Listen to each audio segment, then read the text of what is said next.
A CPI da Covid acabou já faz algum tempo, mas isso não quer dizer que ela deixou de assustar os bolsonaristas. O inquérito baseado nas suas conclusões voltou a assombrar a família Bolsonaro e é isso, a gente se amarra. Tá aqui mais um plantão do Meteoro.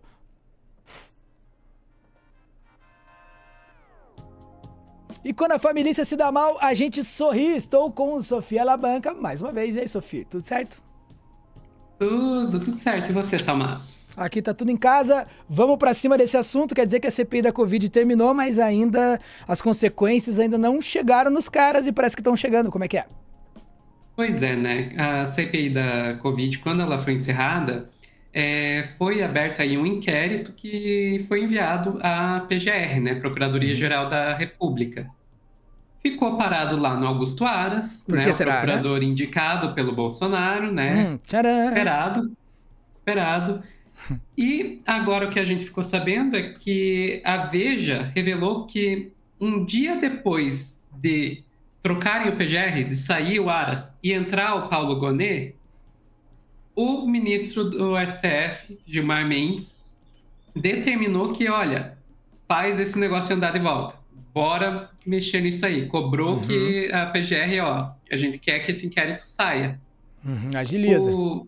Exatamente, foi lá determinado que fosse reexaminado, né, para investigar as omissões do Bolsonaro, Pazuello e seu entorno aí. Não é a primeira vez, Salmazo, que o Gilmar Mendes está salvando essa investigação. Por quê? Porque essa investigação ela já tinha sido, na verdade, arquivada. E daí, Capaz. lá em junho de 2023, o Mendes mandou desarquivar. Foi tão importante que saiu lá no Jornal Nacional, vamos ver.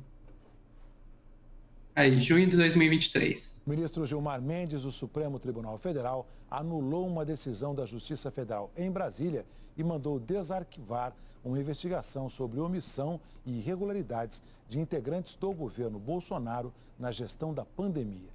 Com isso, a Procuradoria-Geral da República terá que reavaliar se há indícios de crimes nas condutas do ex-presidente Jair Bolsonaro, do ex-ministro da Saúde, atual deputado pelo PL, Eduardo Pazuello, além de outras pessoas. O ministro Gilmar Mendes considerou que o arquivamento foi irregular, porque Pazuello tem foro privilegiado e qualquer decisão envolvendo o nome dele só poderia ter sido tomada pelo Supremo. A investigação está sob sigilo e apura, a partir de conclusões da CPI da Covid, crimes como epidemia com resultado morte, emprego irregular de verba pública, prevaricação e comunicação falsa de crime. Você vê que processo penal e administrativo não é muito com eles, né? Pois é, eu acho interessante, né, que você vê que o foro privilegiado, na verdade, se tornou uma desvantagem nesse caso. A gente costuma pensar, foro privilegiado, então esses políticos daí estão usando isso para se safar, mas nesse caso, o foro privilegiado é o que atrapalhou o Bolsonaro e Pazuello. Mas, enfim, o ponto é, Gilmar Mendes já, assim, realmente quer que esse negócio ande. Por quê? A CPI mandou isso para o PGR, Aras arquivou, Mendes falou, desarquiva. Entrou, o Aras sentou em cima, entrou o Paulo Gonet, agora o Mendes está dizendo, ô Gonet, faz esse negócio caminhar. Então, assim, Bora. tipo, o Mendes realmente está querendo que esse negócio vá para frente. O que eu acho ótimo, sinceramente. Mas, enfim, vale lembrar aí que a esperança de muita gente é que agora que o Gonê não vai ser um Aras, que o Gonê realmente vai fazer esse negócio ir para frente e o Bolsonaro e a cúpula dele vão de fato ter que pagar pelo que fizeram. Mas o Gonê ele foi indicado pelo Lula em vez de pelo Bolsonaro, como é o caso do Aras, mas isso não significa que o Gonê seja um nome aí de esquerda ou mesmo progressista. Teve até bolsonarista raiz aí, como a Bia Kicis, fazendo campanha por ele. Na época que o Aras entrou, tinha bolsonarista dizendo: não coloca o Aras, coloca o Gonê. Eu até trouxe um trechinho aí do My News falando sobre isso. O mundo dá voltas mesmo. E os senadores bolsonaristas não devem criar problemas para a nomeação de Paulo Gonet para a Procuradoria-Geral da República, a indicação, melhor dizendo, né? A previsão é da deputada Bia Kicis, aliada histórica do ex-presidente Jair Bolsonaro, que festejou a escolha de Lula. como registrou Bernardo Melo Franco no jornal O Globo. Em 2019, Kicis tentou convencer o aliado Jair Bolsonaro a nomear Gonê para a PGR. Além de levá-la ao Alvorada, tuitou que o procurador era um conservador raiz. Ele foi preterido por Augusto Aras, como a história mostrou. Disse a Bia Kicis: mantenho o que escrevi, conheço Gonê desde a faculdade, e ele sempre foi católico e conservador.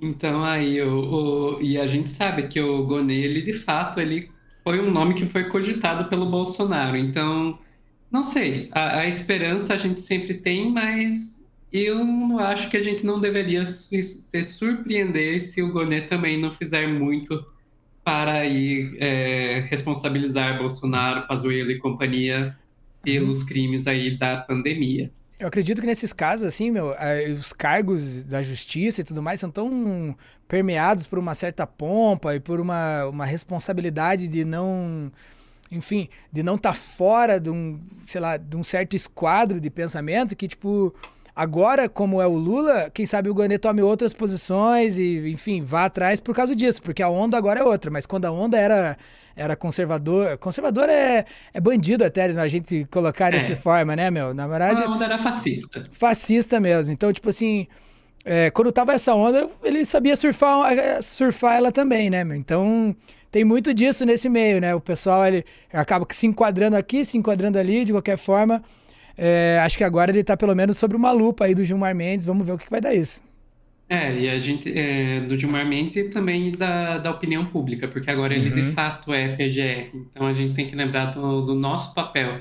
Nosso papel, eu digo, tanto eu, Salmazo, aqui como imprensa, mas aí o papel de vocês aí em casa que estão assistindo a gente também, de ficar de olho nisso, de pressionar o Gonê para que ele tome uma decisão aí de realmente responsabilizar e dar andamento. Não é ele que vai tomar a decisão, né? Não é esse o papel do PGR, mas dele dar andamento a essa investigação e não sentar em cima ou tentar arquivar como foi feito aí na gestão anterior, né? Essas manobras judiciais, elas, enfim, acabam confundindo a gente também, né? De saber do porquê que parou, porquê que não tem. Então, tipo assim, às vezes as pessoas descredibilizam toda a CPI da Covid porque não vem o andamento processual e, de repente, é uma questão de processo mesmo. O PGR não tem, ou, sei lá, um juiz está com vistas. Enfim, tem todo um procedimento ali que segura essa... E a gente tem datas, né, também, né? Tem limites, né? Para prescrições e tudo mais. Então, a gente tem que realmente ficar atento, saber um pouquinho mais e tentar o máximo que der pressionar, tensionar, cara, essas autoridades, porque, querendo ou não, é assim que a gente participa do roteiro aí político, né? Exatamente. E daí, sei lá, acho que a gente só tem que lembrar aí todos os envolvidos aí, PGR, os juízes que virão a pegar isso aí, etc., do que tá aí no nosso print 2, Salmazo. Vamos lá. Print 2. Isso que eles têm que lembrar. É por aí. Não tem que dar folga pra eles não, até porque fizeram com consciência, souberam o que estavam fazendo, viram as consequências e foram até o final. Não estão nem aí pra você e nem pro Brasil. E é por isso que eles merecem, assim, as suas consequências. Sofia, exatamente. A gente volta a falar de CPI da Covid, a gente volta a falar sobre esses assuntos e vamos ficar de olho no Gonê. É isso aí. Exatamente. Fechou? Então esse foi mais um Plantão do Meteoro. Nos vemos no próximo. Dentro de instantes aí, a gente tem mais gravações por aqui, mas já sabe, sigam Lente Vermelha, também o Guarriro e o canal do Meteoro e a gente se vê no próximo. Falou? Mantenha-se respirando. Quem faz parte da solução tá sempre em maioria. Então relax e hasta la victoria siempre. Ai? Ai.